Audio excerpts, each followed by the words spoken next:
Mobgal diwanu adnaru ngal hitande hikka waɗi gendi fulatari ɗo nder gallure Difa. Ngal mobgal mawgal ngal diwanu ngal waɗama yeso Sheikh Abdul Ahad Sheikh Ibrahim Inyas, goto nder ɓiɓɓe Sheikh Ibrahim Inyas mo hankoni binduɗo diwanu ɗum. To ɗum ngal heɓi garki yeso en hukuma gomnati ɓe gallure nden de Difa bono hanko Suleiman Mala Illo lattiɗo hankoni prefejo ta'ire mayne Sorwa hawtade lieutenant gumande ngari horejo laamu gomnati hukumawa pamara nga gendi fulatari ngam e wondu wutudu ngal mobgal ngal diwanu ngal waɗama yeso e barka mako laamiɗo fulatari hanko jippino hoɓɓe laamiɗo Amadou laamiɗo kantamo fulatari fama e Sheikhu en e modiɓɓe ɓe lesdi Niger fama e ɓe lesdi keddiɗa ndidi Nigeria notiɓe noddago mobgal diwanu mawgal ngal ngari wadi ɗuɗɗum diwanu e maɓɓe. To ɗon ɗo e nder bolitorɗe omtol mobgal ngal mawgal ngal diwanu ngal ɓe mbaɗi Sheibu Kanta boluɗo inde laamiɗo fulatari on o holli sewo mako e ngal mobgal mawgal ngal diwanu ngal waddi fulatari to wi kose ko ala ɓe nani belɗum non ɗum kamma o wi den damare nde mobgal diwanu da latti ngal hawti ɓiɓɓe julɓe fere en hawtade ma e moftugo Sheikhu en mawɓe towɓe mbotorto e mare woje wadgo do'a e toranako gendi fulatari ndin ima gallure Difa fama e ko ci lesdi Niger lesɗe julɓe jonde jam e fago yeso hanko ma yesoji hukumawa pamara nga ko fulatari ɗum o yahari yettore mako yeso en fulatari e modiɓɓe mawɓe warɓe e waje ngal mobgal to wi ko seko wala iri ngal mobgal ko gomnati lesdi Niger tefata yi'a e konde lokacire ɓiɓɓe lesdi e kawta e dow are boɗɗe bawɗi ɗi fu jawabuji ɗum waɗi hamɓe ma ala ramma jeyɓe andal Qur'ana ɓe kolli fasaha maɓɓe waje jangugo ayaji Al-Qur'ana hawtade ma e jokkugo e waɗgo diwanu daga shairu en fere warɓe mobgal diwanu ngal daga inaje fere to ɓe mbali ɓe mbaɗa diwanu manol annabijo Muhammadu sallallahu alaihi wa sallam mo kisnam e holare tabitani. Malam Sadu Malam Alto goto nder yeso en feddeji dina islamaku e nder gallure Difa o halli min no dogginiri ngal mobgal mawgal ngal diwanu adunaru e gendi fulatari. Assalamu alaikum wa rahmatullah. Lallai Kenya e laamiɗo mo fulatari hawtade e shewjo men Sheikh Abdul Ahad bi shewjo men Sheikh Ibrahim Inyas ɓe shiryake hawrinde ɓe noddi sakiraɓe ɓe noddi modiɓɓe e laamɓe horiɓe yimɓe mawɓe ɓe gomnati ɓe ngara wallidira e dow sewo jangugo diwanu kama noon wofti watta ɗum inaje fere to diwanu ɗon maɓɓitama e hikka kuma da ɗum maɓɓita alhamdulillahi ma'atini inaje yimɓe Nigeria Maiduguri yimɓe Kusa yimɓe Gaidam yimɓe Difa to hori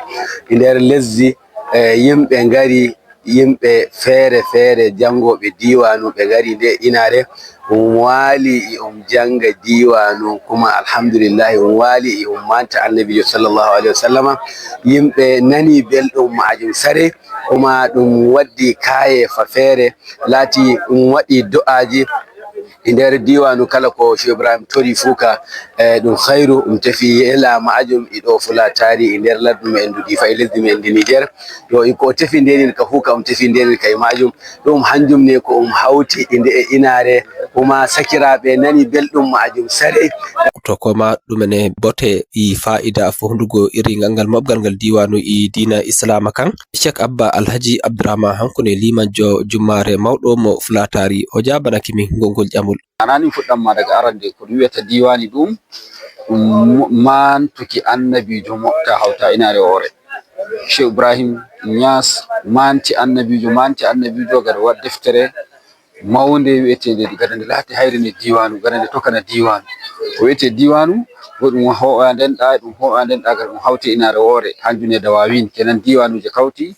ɗum waɗa ga mantugo annabijo ɗum manta annabijo hanjunne ma'ana diwani to ɗum hawti bo ɗum wali ɗum manta annabijo mo andi iya khairuji keɓeteɗi ko a wi'a kaka to ɗum wima annabijo ɗum manta a andini kat khairu e nder ɗum deftere nden baɗɗo nde hanko wari nder taron hankone Sheikh Abdul Ahad ibnu Ibrahim Inyas ɗo to nanta ɗum Inyas o on garɗo ɗum biyi ko deftere nden bo ɗum babum akko waɗi ɗum wali e ɗum janga kamma fini ɗum waɗi fatiha ɗo anane ɗum waɗa ga wigo alayhi salatullahi summa salamuhu salatan turakkina ila zikri wal hubbi wigo ni hinde mbiɗa ɗum fu nde gotel ɗum salatu mbaɗanɗa annabijo